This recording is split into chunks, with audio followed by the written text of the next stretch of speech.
Good evening and welcome to tonight's Fireside Chat with Lyndon LaRouche for Thursday, May 26th.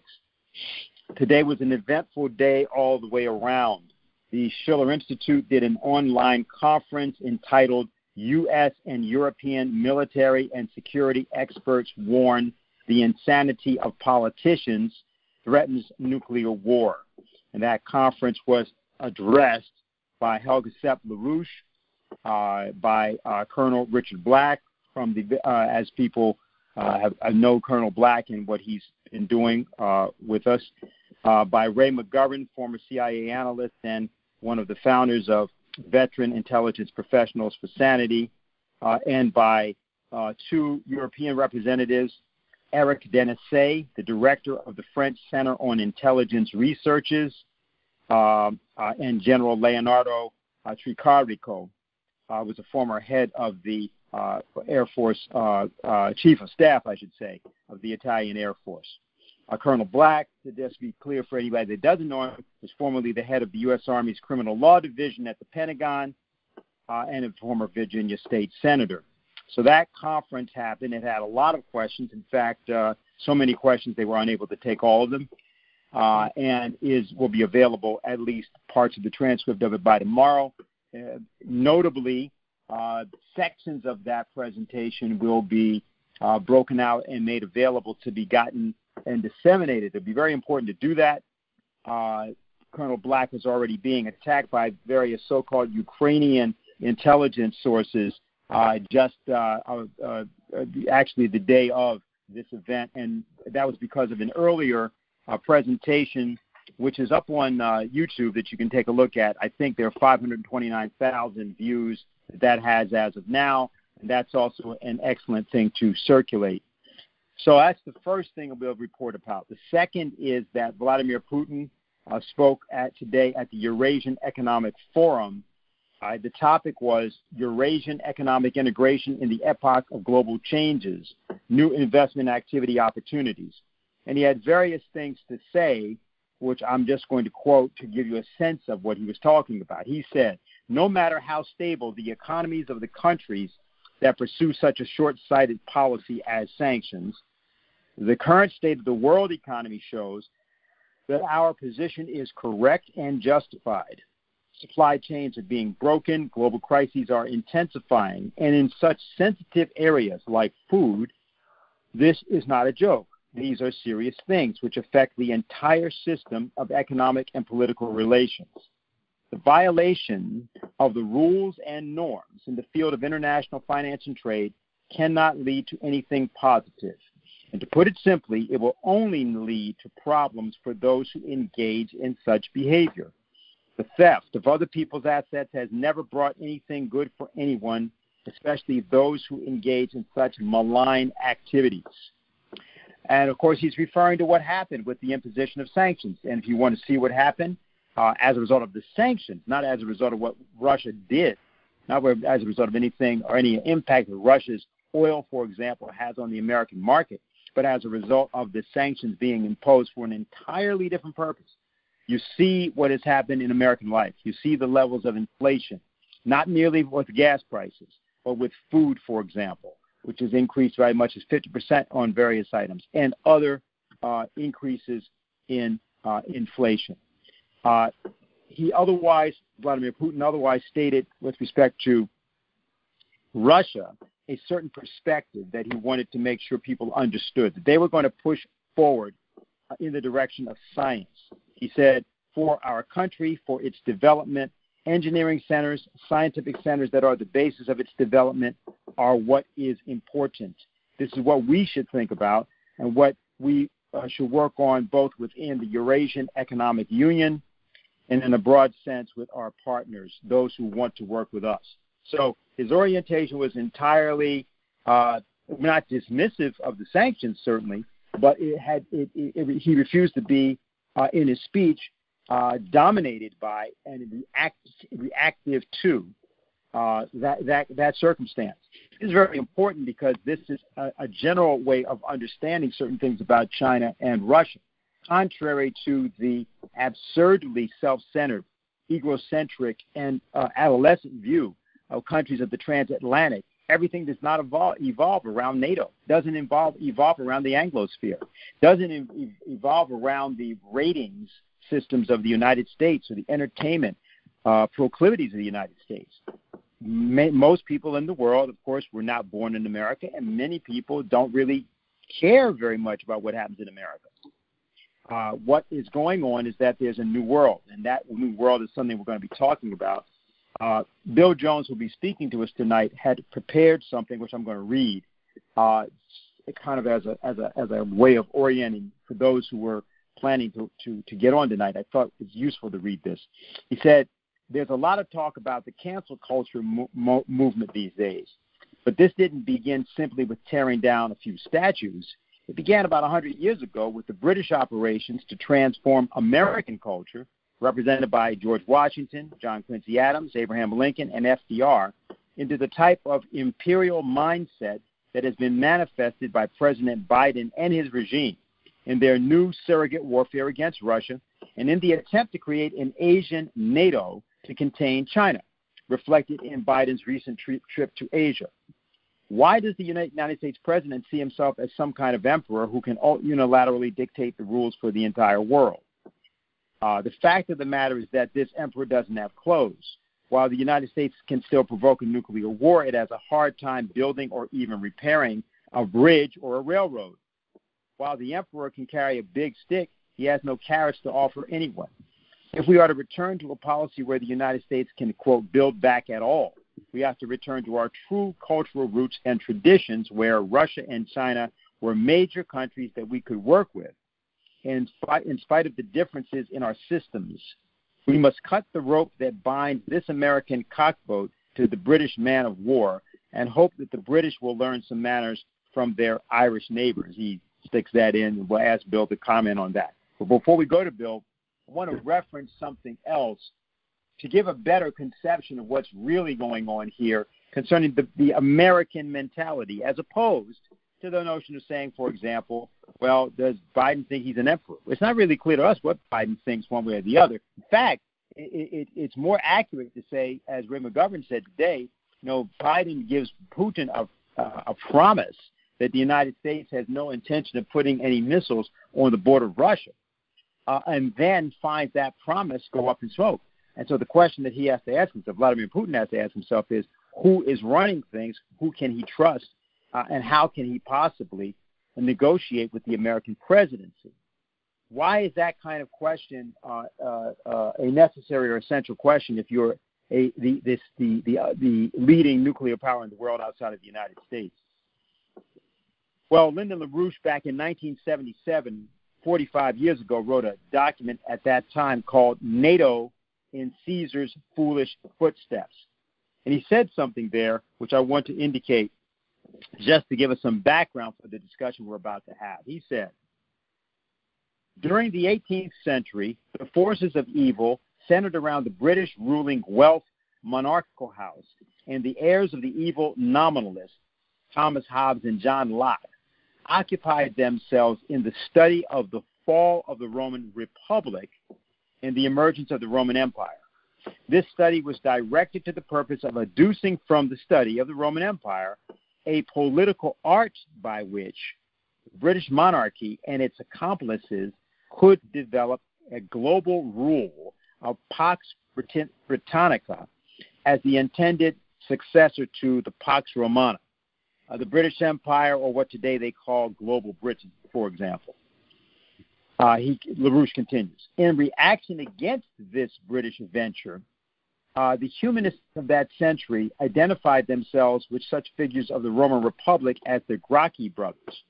The fight between the Gracchi and the emerging faction of the Caesars was viewed by both sides of the 18th century as a precedent of reference for the struggle of the leaders of the American Revolution and their European allies against the evil British effort to establish a British Empire, an empire based on the same conceptions of law, of man, and of economy, which had characterized the Roman Empire as the disaster which set back human progress probably for more than 1,000 years. Just want you to think about that. Think about the way in which Rome is popularly portrayed in popular culture, right? You don't think about Rome as being a disaster that set the world back 1,000 years, do you? You talk about the power that was Rome, and all sorts of gladiator movies and everything else were made about it. In contrast to that idea of an empire, Lyndon LaRouche said the following, and this is where I want to conclude. He said, the development of the term republic has nothing to do with elections, parliaments, or such differentia. The notion of republic is associated with the notion of natural law as knowable to man in a self-perfecting way. In other words, that humanity and specific nations of humanity have proper fundamental interests and obligations as wholes, interests and obligations which exist independently of aggregates of individuals taken one at a time. The state as a whole has a real knowable interest and obligation which stands above the relatively heteronomic perceptions of interest by any of its citizens. However, that general interest of the state as a whole is, if properly known, the essential basis for satisfying the interests of the individual. Thus, in the crudest sort of illustration, an economy in a depression, such as, by the way, we are now today, an economy in a depression cannot satisfy the material requirements of even a majority of its individual citizens. There is no equitable division of a pie which, taken as a whole, is insufficient to keep all the would-be sharers alive. And that has been basically the real condition of the American people for quite some time. An economic depression, something that certainly was institutionalized by the time of 2007, 2008. So what we're going to do now is go to Bill Jones, who's worked with the China desk, particularly of EIR, has been on this platform before. And Bill's got several things to tell us. There's some new developments, recent things that have happened in the Indo-Pacific, as they call it. I don't think the Chinese call it that. It's what the Bidens refers to it as. And importantly, we want to kind of give a context for people as to what it is that our own organization's proposals are and why those proposals in the present chaotic international circumstance could actually emerge as hegemonic. Okay, so Bill, if you're there, take it away. Okay. Good evening, everybody. I want to just say that generally I think we're still using, and the Chinese are using, the notion of the Asia Pacific, which has been the name of that Pacific maritime area for many, many years.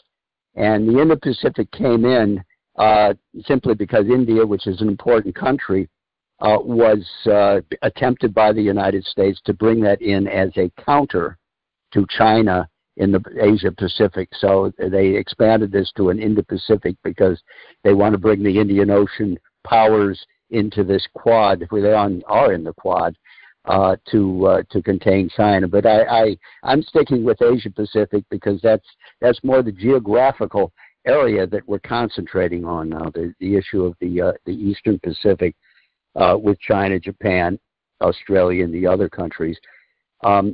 And Biden was in Asia. Look, the situation with Biden, I don't know if he really wants to be an emperor. It's not a personal thing.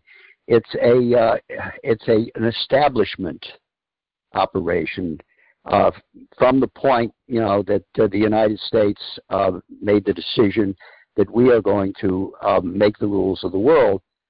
And this has been a part of that 100-year cancel culture movement that I call it, that the British have used to try and undermine the traditions of the United States. And the thing to remember is that we talk about American exceptionalism, and the foundation of the Constitution, the Federalist Papers, the system that we have created was very important in world history.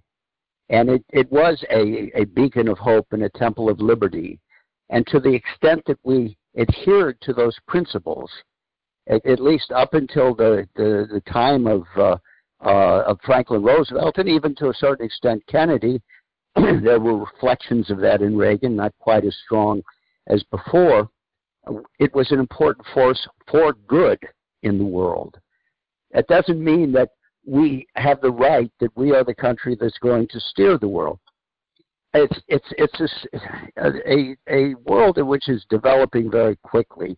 We have now 300 million people in the United States, which is a significant amount. We have a certain capability which has become less and less through the decades. China has 1.4 billion people, and that's a lot more. And as long as they were a very poor, mainly agricultural country, still a large agricultural section, we were looking at them and said, oh, yes, we'll help them out, we'll do what they can. And they took some of our advice, and some of our advice they rejected and went their own way. But they've done it very successful for themselves, and they've become a major player in the world. And the issue is that we're saying, here we are caught by surprise. The Chinese have lifted themselves up by the bootstraps, but we're not going to let them be a major country. We're not going to let them have a say in how the world is steered, because it's our prerogative, and it's our prerogative from the point in time, dating it back to the end of World War II, where we were really the only major economic power, that we should continue to have the say. But the world has changed radically, and it requires a change on the part of the United States to accept the fact that there are other countries that we have to work with. In fact, there are countries which we have worked with for almost several centuries, going back to our first contacts with China, our first contacts with Russia. These systems were not our system. They were not Jeffersonian democracies, but they had certain principles in terms of working for the good of their people, which allowed us to unite with them in working for the common good through cooperation. And all of a sudden, that's now at an end because we want to become the top dog here. I guess officially this dates back at least to the 1990s, where the PNAC organization, I can't remember what PNAC stood for, conservatives, no longer in existence in that form, but it was the neoconservatives around people like I remember the names of the guys within the Republican Party, who said that our policy, U.S. policy, must be that we must remain the main producers of high technology in the world and maintain the power to really set the rules for how the world will work. And that basically is the basis of U.S. policy today. And it was made most clear in the fact that the Secretary of Defense recently said that the war in Ukraine, which has become effectively, and maybe was from the get-go, a surrogate war to undermine, in fact, was a surrogate war to undermine Russia, he said that this war will go on until we have degraded Russian power to the point where they can no longer make an invasion like this. That's going to be a long war, and it's really unclear how that's going to end up. But that is a policy that was clearly stated by the United States, changed the nature of that war. Let me talk about Biden in Asia now. This just happened a few days ago. He was there. They had the meeting of the Quad, that's the countries of Japan, India, Australia, and the United States, which is basically seen as a security alliance, allegedly to keep the East China Sea and other seas in the area open.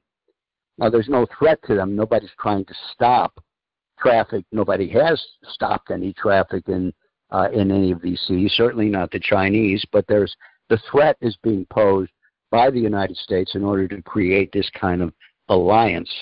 And it's been around since the Obama period. This was during the time that Obama introduced his pivot to Asia under Hillary Clinton as Secretary of State, and Kurt Campbell, who's still there really running the Pacific operation, that they've made this Quad now into a summit. It was at a lower level before, but Biden has made it into a summit, and they had this summit in Asia where they talked about extended deterrence. And this was in Tokyo. Japan played a major role here. Australia was there, as was India, which is a part of it. India does not have a security a treaty or alliance with any of these countries, but it's involved in these discussions, which do not have the form of a formal security arrangement. And for the Japanese, however, the question is, there was a lot of discussion about the extended deterrence. Does this mean also extended nuclear deterrence? And does this mean that maybe not that the Japanese have nuclear weapons, but they might be brought into this AUKUS arrangement to have nuclear submarines? This is a part of a discussion. And there might also be the stationing of nuclear weapons, U.S.-controlled nuclear weapons in the immediate area. This would be directed, of course, both against China and against Russia. So that was part of the discussion. But what the United States feels it has to do now is that it has to put up a counter to the biggest infrastructure program in the world, which is the Chinese Belt and Road Initiative. They have formulated something called the Indo-Pacific Economic Framework. This is not a treaty. This is not a trade agreement. The United States doesn't want a trade agreement because they want to restrict trade. They want to control trade and not open and not eliminate their own tariffs for the goods of other countries. So they got 13 countries through pressure. I mean, the United States, as I think I mentioned, they have a stick but no carrots. They can force countries to come on board, or at least to express an interest in this U.S. project, but they have nothing to offer them. And of course, they came to this meeting. You had the usual suspects, Japan, Australia, I believe South Korea was there as a new leadership there, and they're a little bit more inclined to working with the U.S. than the older leadership was. And they had Malaysia, Indonesia, and these countries which generally want to stay on the right side of the United States, but also expected that something positive would come out of this thing. Nobody has joined anything. This is more a get-to-know-you sort of meeting, and they expressed an interest in that. But the fact that the United States is not going to lower the tariff barriers for goods from Indonesia or for goods from Malaysia, I think has soured them a little bit on this. So it's very difficult to see whether or not this is going to actually fly. At the time that he was in Japan, and this was duly noted in the papers, he made statements about Taiwan to the extent that if China would invade Taiwan, we would come to Taiwan's defense. Now, the United States officially has never said that. Biden has said that 3 times. So, but, Biden says things that aren't really true. I mean, it's what he thinks, but they're not policy. So in one sense, it was, again, walked back immediately after the White House. They're saying, we did not change the policy of the United States. The policy is that we accept that there is only one China, not 2 Chinas, and that Taiwan is a part of China. And although they're separated by a civil war and they still have differences, that essentially they do not support Taiwanese independence. These principles were essentially reiterated again today by the major speech that everybody was waiting for from Secretary Blinken, who couldn't give it a month ago because he went to the White House Correspondents' Dinner, which was called the most exclusive super spreader event of the century, and he got COVID, so he had to quarantine, and so it was delayed a little bit. And it was a bit more soft-spoken. The Chinese have noted that as well. But they don't there's no different content in it. They still feel that with all of the soft words, and that he reiterated, we don't want Taiwan independence, we don't support Taiwan independence, and that we adhere to the one China policy. He also indicated clearly that this was a relationship of rather intense competition, and that the United States was prepared to do everything to rebuild the economy to become number one again in face of this so-called Chinese threat.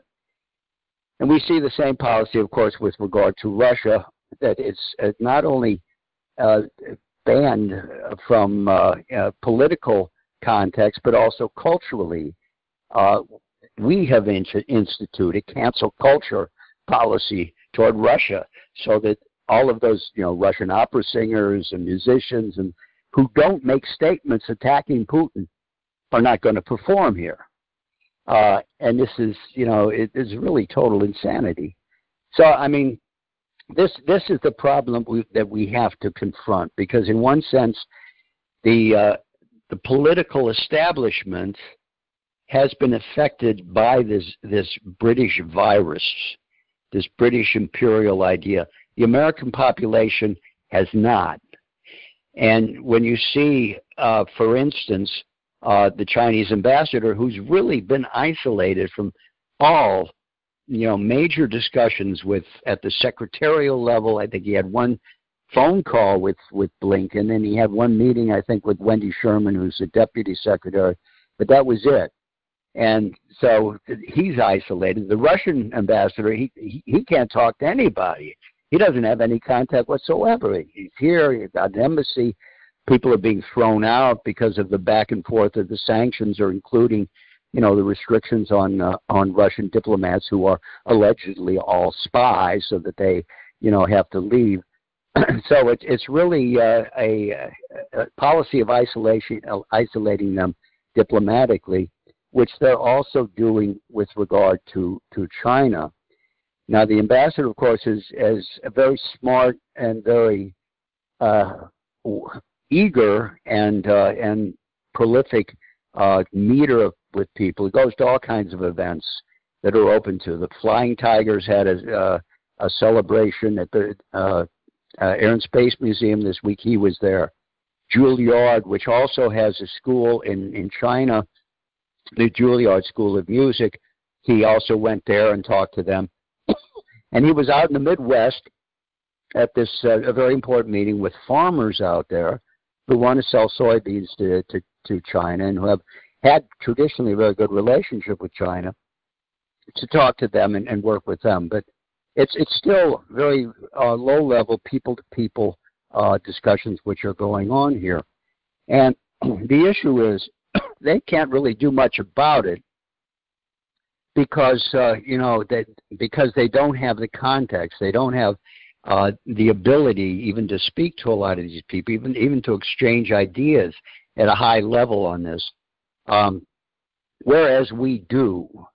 And to some extent, it's really the issue of changing this culture, which is extremely important, to try and revive these ideas that have been the basis of American exceptionalism, and rejecting this whole British facade that has been, placed on really arbitrarily on our so-called intelligence intellectuals. And what we saw today, with Colonel Black and Ray McGovern, these are the type of people who exist within the system and outside the system.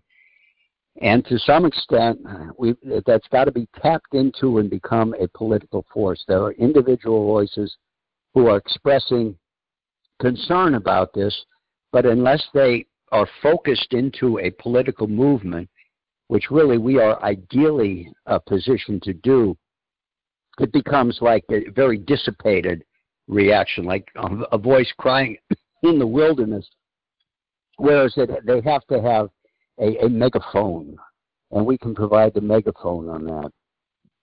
I would like to say just a couple things about this IPEF too. The United States, unfortunately, has a lot to do before it regains its productive potential. We are, in a situation where most of the development that has occurred in the world over the last 15 years has been a result of what China has been doing both in Europe through the Eurasian connections of the land bridge, in Southeast Asia through this maritime Silk Road, but also in Africa, You look at Latin America, there are also projects there which are in various stages of development.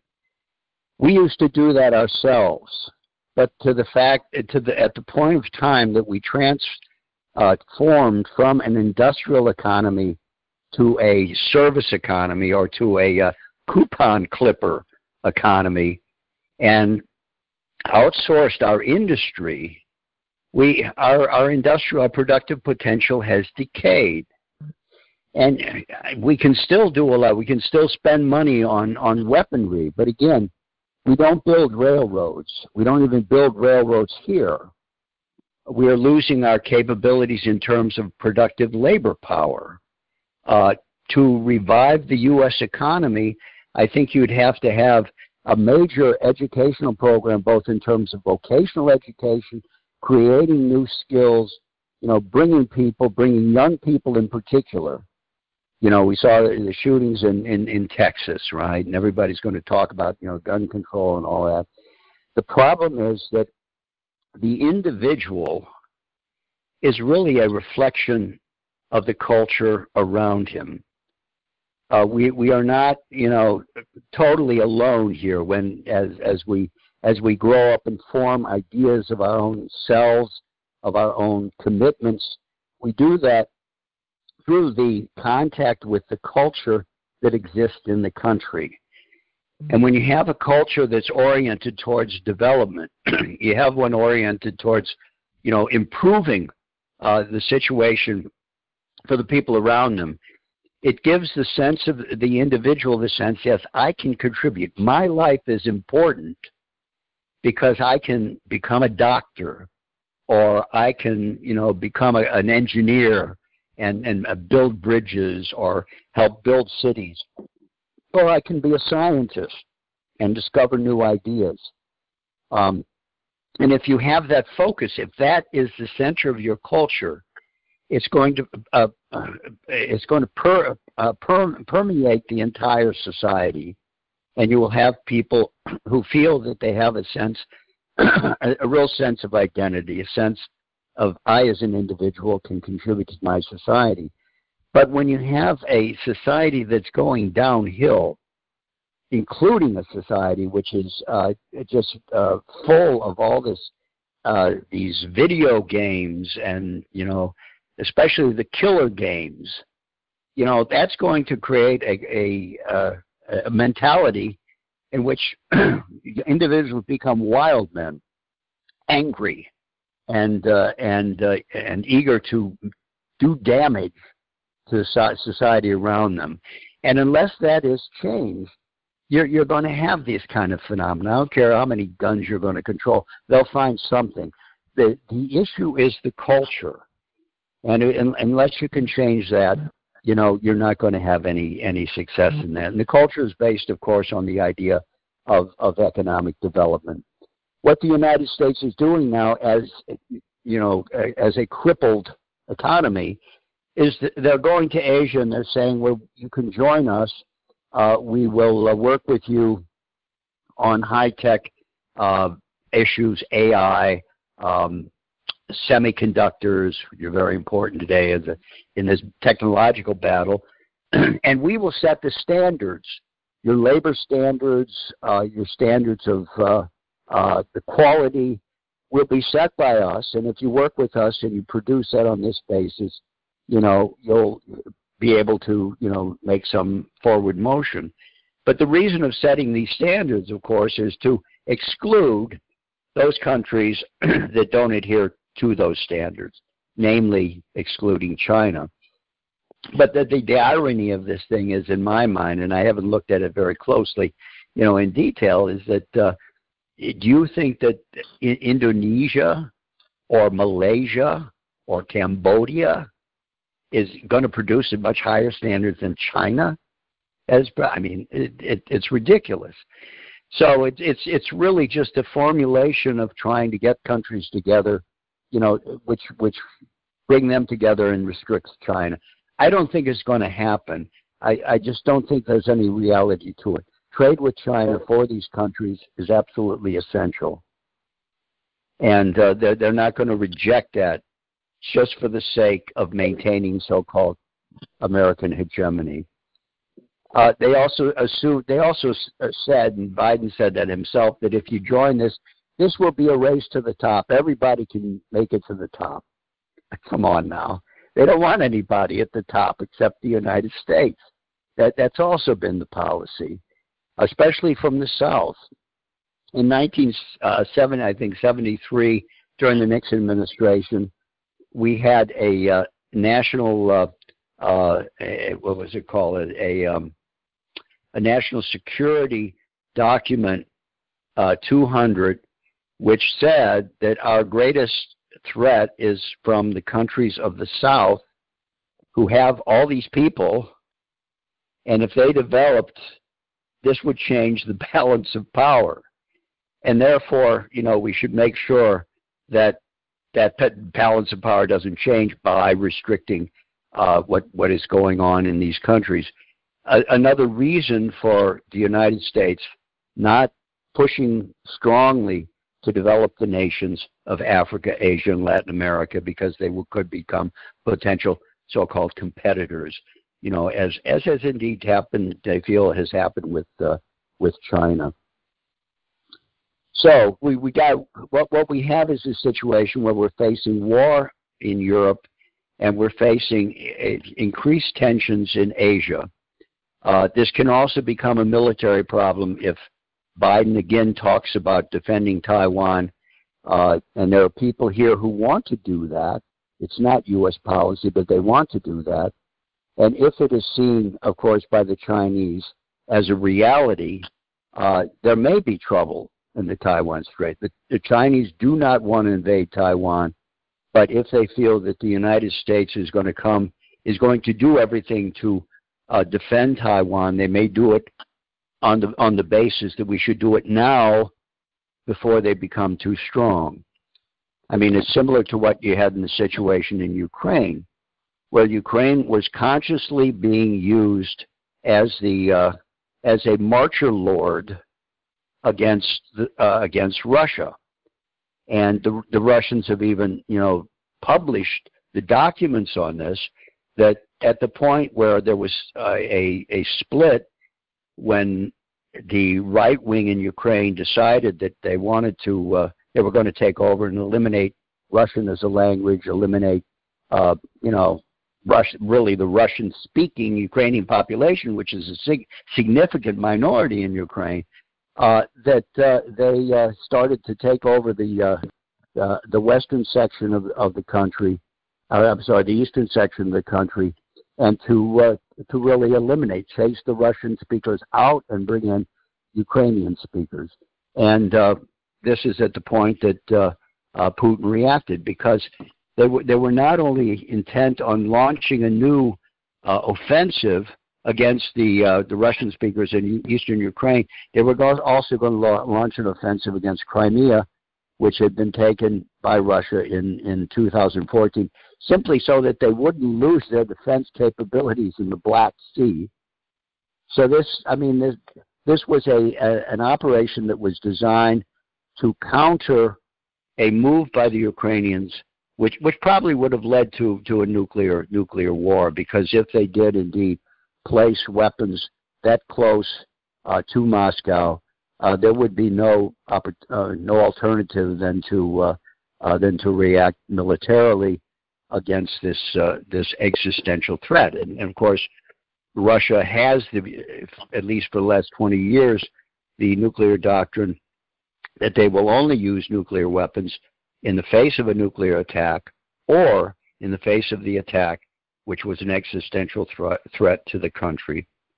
A couple of things on the Ukrainian situation. Now we're playing this game in Ukraine by using them as cannon fodder in this fight against Russia.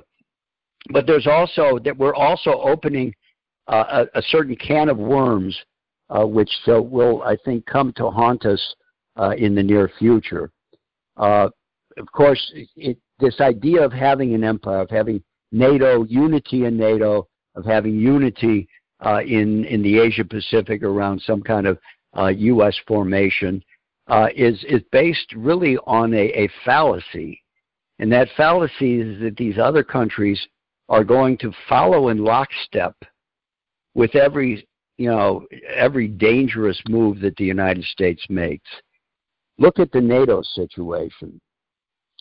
NATO was there. Most of the NATO countries are in agreement to try and prevent Ukraine from becoming divided, but it's very unclear if they are in agreement with this new shift in policy of degrading the Russian capabilities. Statements made by President Macron and even things coming out of Germany tend to indicate that they are not quite happy with that.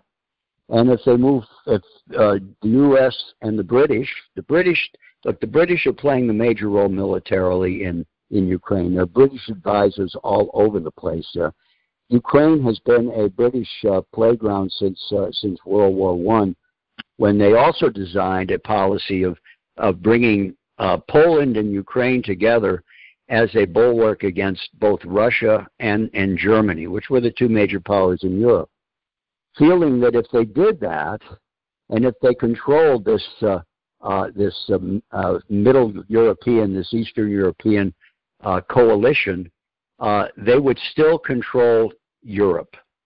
And this is what the British have done. I mean, they're using the U.S. as the muscle behind this operation, but the whole idea is the British operation. And they have, in fact, their SAS people on the ground are really walking in lockstep with the Ukrainian fascists in this endeavor. The other thing that's happening, of course, is you want to take a look at the situation with Poland, which has traditionally been at loggerheads with Russia. And the Poles also have, in fact, they controlled parts of Ukraine for a very long time. And they have been the mainstay of operations in Ukraine aimed against Russia long before the Maidan. In fact, going back to the 1990s, in the beginning of, when Ukraine did get independence from the Soviet Union broke up and they were independent. Immediately, there were Polish operations into Ukraine to try and make that into some form of coalition aimed against Russia. And the latest is, of course, that I saw today that the Poles now will give citizenship to Ukrainian immigrants, and are also going to become directly involved in certain sections of Ukraine and helping them and helping managing and really taking over to some extent some of the capabilities there, given the fact that Ukraine is in the midst of a military conflict. And this is again a situation where they are now opposed. They're in NATO. They're in NATO with France. They're in NATO with Germany. But now what they're saying, when you have a clear dichotomy between the East Europeans, the Poland, Ukrainian, and the Baltic countries, who do want, together with what the United States and the British have said, a war to degrade Russia, because they feel that degrading Russia will strengthen them and strengthen their own role in Europe. It really strengthens the British, who control this situation in Europe, to the detriment of France and Germany. And so that there are open criticisms now coming from countries like Latvia, saying that, we thought that Germany was such a great country and we were very happy with it, but now we're not very happy with it because, they're a little too weak-kneed on the lily-livered on the Russian fight. They don't want to go all the way on this. So you're going to have, as this thing develops, you're going to have splits within NATO over this issue, similar to what you're going to have in Asia with regard to the so-called economic framework that they're trying to create. So in one sense, the situation of the United States is extremely weak, because what they would like to have is something like I compare it to the Vienna Council in the Congress of Vienna in the 1800s, where you had Russia, Germany, and Great Britain aimed against, they had defeated Napoleon, and then they said, we're going to control the world. And that was kind of this alliance of so-called democracies, I guess you'd call it, similar to what Biden's been trying to do. And that only lasted till 1848, when all these revolutions broke out in reaction to this kind of a policy. And that's really the Achilles heel to this attempt to create an empire, a one world utopia, which seems to be the idea behind this whole operation, is just not going to stand, because the world is too complex to get everybody together on the basis of this one single principle. And not only with regard to the role that Russia and China now play, it's not an alliance. The Chinese have their concerns with the Ukrainian situation. They'd like to have peace in Ukraine because they had good relations with that, and they can play a major role in trying to attain some kind of negotiation between Russia and Ukraine, simply because they do have good relations with both of the parties. But at the same time, if there's existential threat, they realize that while Russia is probably the number one target now in terms of the brunt of this attack, they are definitely number two. And the fact that both Russia and China conducted a unified flight of their bombers over the Sea of Japan at the point that Biden was meeting in Japan was an indication that if things go too far, this could indeed become something of an alliance. And I think that was a clear warning on what can occur. So you have that, and that's very strong in terms of what Putin said today, what Dennis mentioned on Putin's comments today, what the Chinese are doing similarly to that, which they have accomplished. I mean, in these issues, I think the Russians are also taking some lessons from China, which has also initiated a policy, given the problems with the United States and the possibilities that the United States is going to try and isolate them more fully.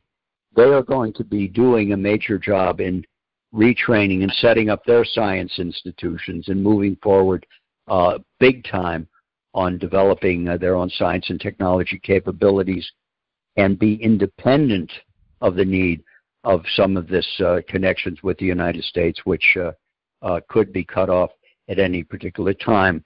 And the Russians and Chinese are obviously working on this stuff economically as well. Somebody saying something? No. Okay, but let me just wrap up here now with this cancel culture idea here. There's also it's not only with us, but there are other countries where it would be interesting to look at the situation of trying to eliminate the traditions which have led to prosperity for the countries in question. We have some of that in Ukraine as well. You have I think, for me, a very shocking development that one Ukrainian journalist has said that they want to change the name of Pushkin Streets to Stephen King. And I don't know how many of you know Stephen King. I haven't read any of his books, and I don't intend to. But I did see The Shining, and I got a sense of what he is all about. Pushkin, again, of course, people who don't know him, was the great poet of Russia, but also was a world-class poet. He reflected the ideas, universal ideas, which were large and formed the Russian language through his poetry, and had the same effect on the Russian language as Shakespeare did on English. And because of he was also very fluent in French, and during the time where French culture was very extensive in Russia, he used this knowledge to develop concepts in the Russian language which enriched it. So he, in one sense, and his ideas were of universal value. The notion of human freedom, the notion of the sacred nature of the human individual were all reflected in Pushkin's poetry. And this was the culture also which helped to create Ukraine. It was mediated to a large extent, actually, through the family of Vladimir Vernadsky in Ukraine. I won't go into that. Somebody wants to ask a question, they can. But that was the nature of that. And what has happened in Ukraine now? Now they want Stephen King to become there. Here we have the situation. Okay, as I said, the individual, the notion of the individual, the notion of moral character is reflected largely through the culture of the country. If you have a Pushkin, you have one sense of identity, and if you have Stephen King, you have a much different sense of identity. And maybe it's appropriate in Ukraine now that the Azov battalion is playing such a major role. I would say, to the extent that culture now has shifted from Pushkin to Azov battalion, I wouldn't say Stephen King. I would say Bram Stoker. You should name it to Bram Stoker Street. I don't know if you know, Bram Stoker was the one who wrote the Dracula novels, but that's at least coherent with the mentality of the Azov battalion and the fascist mentality. But this is absurd, because the nation of Ukraine, and it's important. It's an important place. It's important also. They have their own language. They have culture.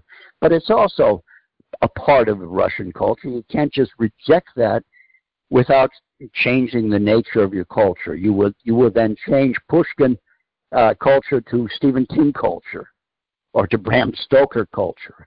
And that's a very serious situation which the Ukrainians still have to deal with. Because it will lead to destruction for them. It will not create prosperity. It's not going to create a cultural renaissance. It's just going to lead to the type of new dark ages that maybe the Azov battalion is interested in creating because of their own particular outlook. So they have their own cancel culture too. But I want to return to this thing because the idea is that it's a very serious situation that we're facing. We're probably closer to nuclear war than we ever have been, in my knowledge at least. And I remember somewhat the Cuba crisis. I don't remember all of it. I guess we were hiding under our desk. I don't have a memory of doing that. Maybe in Catholic schools we didn't do that because we were tended to go to heaven, but. At any rate, it did occur. It was scary, but this is even more so because look what you have. This is a reverse Cuba crisis, essentially what you're seeing in Ukraine, and the problem is that in Ukraine, in the Cuba crisis, Nikita Khrushchev had the intelligence to understand that I've got to back off now. That this can't happen. I'm not so sure that Joe Biden would do that. And that's the dangerous thing, because if this thing is really pushed to the limit, I mean, if the U.S. really tries to use whatever force it can to throw Russia, physically throw Russia out of Ukraine, I'm afraid that we are possibly looking at that nuclear threshold, and then really all bets are off. So the thing we can do, of course, is to alert the citizenry about this. But I think also on a much deeper level, we have to pursue this idea of regaining the greatness of our own culture, that the United States is not important because it's a big power, because we won World War II or anything like that. It's important because we represented certain ideals that still have a relevance for mankind. And those are ideals that are based on the notion of tolerance. They're based on the notion of finding ways of working together with other cultures for the benefit of mankind. And they're based on the notion that the United States is here not to take over or not to talk to set the rules, but to do what it can through its own powers to make things better for the world as a whole. And there are other countries that want to do that now, one of which, of course, is China. And there is a strong commitment there, that they feel that they realize that they have now become a major power in the world, and they feel this puts upon us a responsibility, not to set the rules and not to call the shots and not to determine what other people should do, but to do something which is good for mankind. And everything they have done since the Belt and Road Initiative, since the shift with Xi Jinping, and there was a shift with Xi Jinping, that they have held true to this commitment of trying to bring to bear ideas which can propel man forward. The Belt and Road, infrastructure development, the creation of financial institutions to promote infrastructure in Africa, Asia, and Latin America, the Global Development Initiative proposal, and the Global Security Initiative, which it really is a Westphalian operation. I had some discussions with some Chinese friends just today who wanted to know more about the Peace of Westphalia and how it worked, because they felt that this was indeed essentially what Xi Jinping is trying to do with this global security initiative.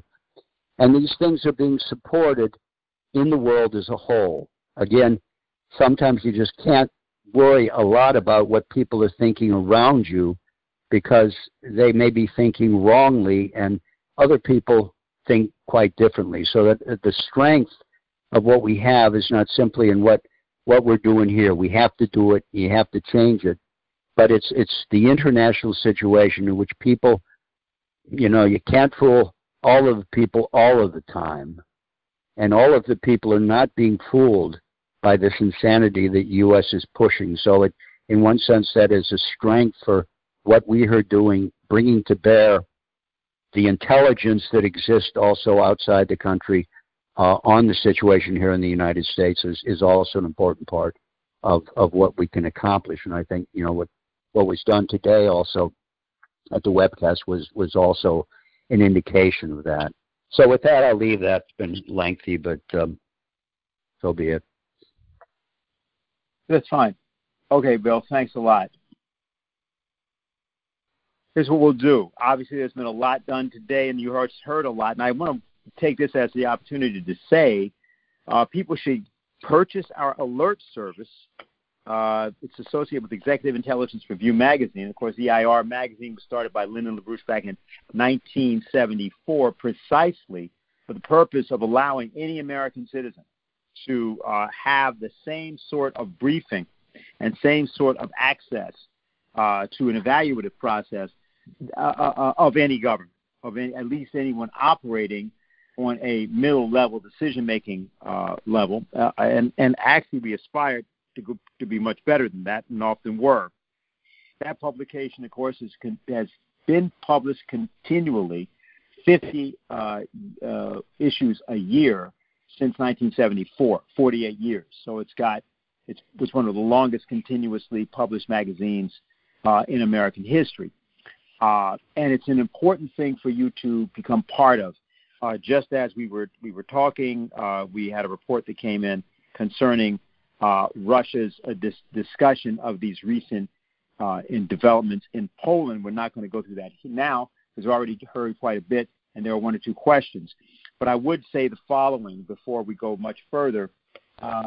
We'll be taking up and evaluating and be able to evaluate better the effect of our conference from today, this coming Saturday, and you can join us at 2 o'clock on Saturday for our discussion at that time. I'm going to go to questions right now.